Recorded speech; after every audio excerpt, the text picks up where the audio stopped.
Hello दोस्तों, स्वागत है आपका इनोवेटिव शिक्षा में। तो आज से हम स्टार्ट कर रहे हैं क्लास 12 का इम्पोर्टेंट एमसीक्यू सीरीज। तो आज के इस वीडियो के अंदर हम बात करने वाले हैं क्लास 12 फिजिक्स चैप्टर नंबर 1, जो कि आपका इलेक्ट्रिक चार्जेस और फील्ड के बारे में है। तो इस वीडियो के अंदर हम कुछ इंपॉर्टेंट कॉन्सेप्ट्स और कुछ इंपॉर्टेंट एमसीक्यूज को डिस्कस करेंगे। तो आप इन एमसीक्यूज को सॉल्व करते टाइम में ध्यान ये दें कि आप पहले इनको खुद से ट्राई करें, उसके बाद से आप आंसर मैच करें। आप चाहें तो इसका प्रॉपर नोट्स भी बना सकते हैं, जिससे कि आपको फर्दर रिवीजन के टाइम में काफी मदद करने वाला है। तो चलिए स्टार्ट करते हैं आज का वीडियो। तो आज का पहला जो एमसीक्यू है उसके अंदर आपसे पूछा गया है, if the distance between two equal point charges is doubled and their individual charges are also doubled, what would happen to the force between them. ठीक है, तो आपके पास टोटल 4 ऑप्शंस हैं। ऑप्शन ए बोलता है force becomes twice, option B है force will remain the same, option C है फोर्स बिकम्स हाफ, और लास्ट ऑप्शन है नन ऑफ दी अबव। तो आपको क्वेश्चन को सॉल्व करके आपको इन चारों ऑप्शंस में से जो भी सही ऑप्शन है उसके ऊपर टिक लगाना है। ठीक है, तो अगर आपने इस क्वेश्चन को पढ़ लिया तो आपको ये चीज समझ में आ गया होगा कि ये कौन से प्रिंसिपल पे आधारित है। ये जो क्वेश्चन है वो आपका जो कूलम्स लॉ है उस पे बेस्ड आपका कॉन्सेप्ट है। तो आपको पहले इस कॉन्सेप्ट को सॉल्व करने से पहले आपको कॉन्सेप्ट जो कि कूलम्स लॉ है उसके बारे में अच्छे से पता होना चाहिए। तो इस क्वेश्चन को आप बहुत आसानी के साथ सॉल्व कर ले जाएंगे। तो चलिए हम ब्रीफली एक्सप्लेन करते हैं कि कूलम्स लॉ क्या होता है, उसके बाद उस लॉ का इस्तेमाल करके हम ये क्वेश्चन सॉल्व करेंगे।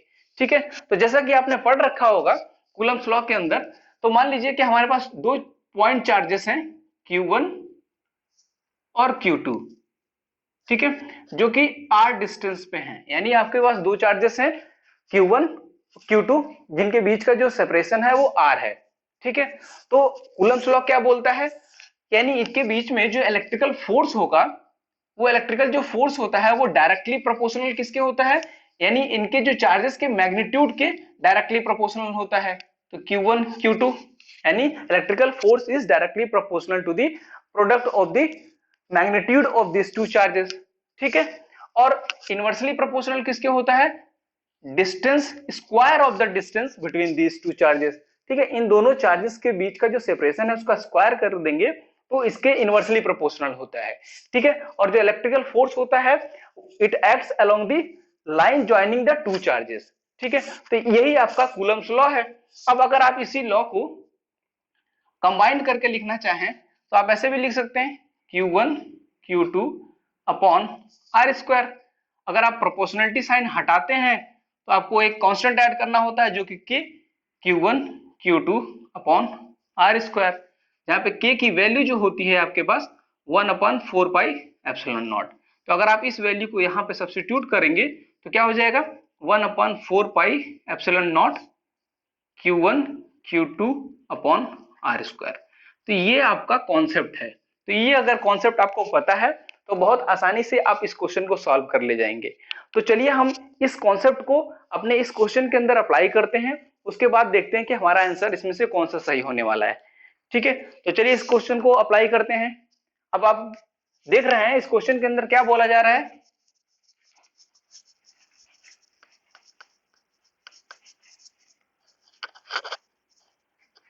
तो इसमें आपके पास दो सिनेरियोस हैं।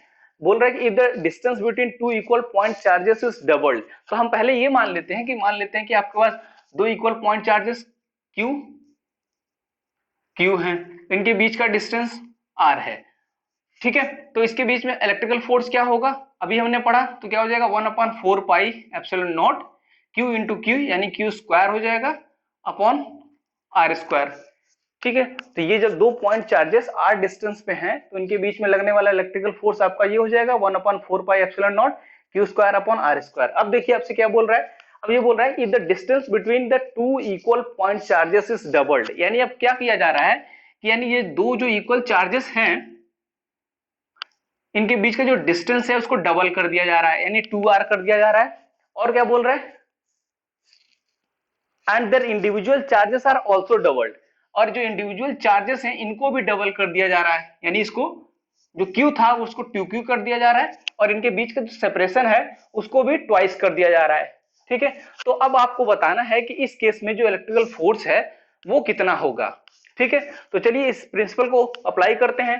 तो अप्लाई करेंगे कैसे, तो यहाँ पे क्या हो जाएगा 1/4 पाई एप्सिलॉन नॉट, Q1 की वैल्यू हो जाएगी 2Q और Q2 की वैल्यू हो जाएगी 2Q अपॉन आर स्क्वायर। तो आर स्क्वायर की जगह क्या हो जाएगा 2R का होल स्क्वायर। ठीक है, तो अगर आप इसको सॉल्व करेंगे तो आपके पास क्या मिल जाएगा 1/4 पाई एप्सिलॉन नॉट, ये 2 4 और यहाँ पे भी 4 आ जाएगा, 4 से 4 कैंसिल आउट हो जाएगा और आपको क्या मिलेगा, ऊपर मिल जाएगा Q square upon r square. ठीक है, तो अगर आप इसको देखेंगे, चलिए इसको हम एफ डैश मान लेते हैं। ठीक है, तो ये एफ डैश जो हो गया कितना हो गया 1/4 pi epsilon naught Q square upon r square, और वो जो आपका पहला वाला सिचुएशन था उसमें भी आपका इतना ही है। इसका मतलब क्या है कि इस सिचुएशन में भी आपका जो फोर्स रहने वाला है वो F ही रहने वाला है, यानी जो F होगा वो सेम रहेगा इन बोथ दी केसेस। ठीक है, तो हमारा आंसर इसमें कौन सा हो जाएगा, force will remain the same, यानी आपका जो ऑप्शन नंबर बी है वो करेक्ट ऑप्शन हो जाएगा फॉर क्वेश्चन नंबर 1। ठीक है, तो इसके लिए हमारा आंसर कौन सा हो जाएगा, option number B is the correct answer for question number 1। ठीक है, तो चलिए स्टार्ट करते हैं आज का दूसरा सवाल। क्वेश्चन नंबर 2 बोलता है what is the force between two small charged spheres having charges of 2 into 10 to the power -7 coulomb and 3 into 10 to the power -7 coulomb placed 30 centimetre apart in air. ठीक है, तो अब आपको क्या बताना है, फोर्स बताना है दो स्मॉल चार्ज स्फीयर के बीच में। तो आपको सेम प्रिंसिपल को अप्लाई करना पड़ेगा यहाँ पे भी, तो सेम प्रिंसिपल अप्लाई कर सकते हैं 1/4 pi epsilon naught Q1 Q2 upon r square. ठीक है, तो अगर आप ध्यान से देखेंगे तो आपको क्या मिलेगा, देखिए आपको Q1 की वैल्यू कितनी दे रखी है 2 into 10 to the power -7 coulomb, तो 1/4 पाई एप्सिलॉन नॉट की वैल्यू भी आप सब रख सकते हैं 9 into 10 to the power 9। ठीक है, और Qn की वैल्यू है 2 into 10 to the power -7 coulomb, और Q2 की क्या वैल्यू है हमारे पास 3 into 10 to the power -7। ठीक है, और आर स्क्वायर की वैल्यू कितनी है, ये 30 सेंटीमीटर दिया है। तो आपको ध्यान रखना होगा कि इसको आपको एसआई यूनिट में कन्वर्ट करेंगे, तो 30 सेंटीमीटर को जब आप मीटर में कन्वर्ट करेंगे तो कितना हो जाएगा, ये हो जाएगा आपका 0.3 मीटर, तो ये यहाँ पे लिख देंगे 0.3 स्क्वायर। ठीक है, तो अब आप इसको अगर आप सॉल्व करेंगे, सिंपल मैथमेटिक्स है, इसमें कुछ डिफिकल्टी नहीं आनी चाहिए, बिल्कुल सिंपल सा मैथमेटिक्स है, इसको आप सॉल्व करेंगे तो इसमें जो आपका ऑप्शन मिल जाएगा वो ऑप्शन नंबर सी मिल जाएगा, यानी इसका जो एग्जैक्ट आंसर आ जाएगा, सिंपल मैथमेटिक्स आप सॉल्व करें और आपको मिलेगा 6 into 10 to the power -3 Newton. ठीक है, बहुत ही सिंपल कैलकुलेशन है, इसको आप सॉल्व करें, उसको एग्जैक्टली आपका आंसर ये आना चाहिए। तो आंसर ये आ जाएगा, तो इसका मतलब कि हमारा कौन सा ऑप्शन करेक्ट हो जाएगा, हमारा ऑप्शन नंबर सी करेक्ट हो जाएगा। ठीक है, तो ये क्वेश्चन नंबर 2 के लिए option number C is the correct answer. Thank you very much.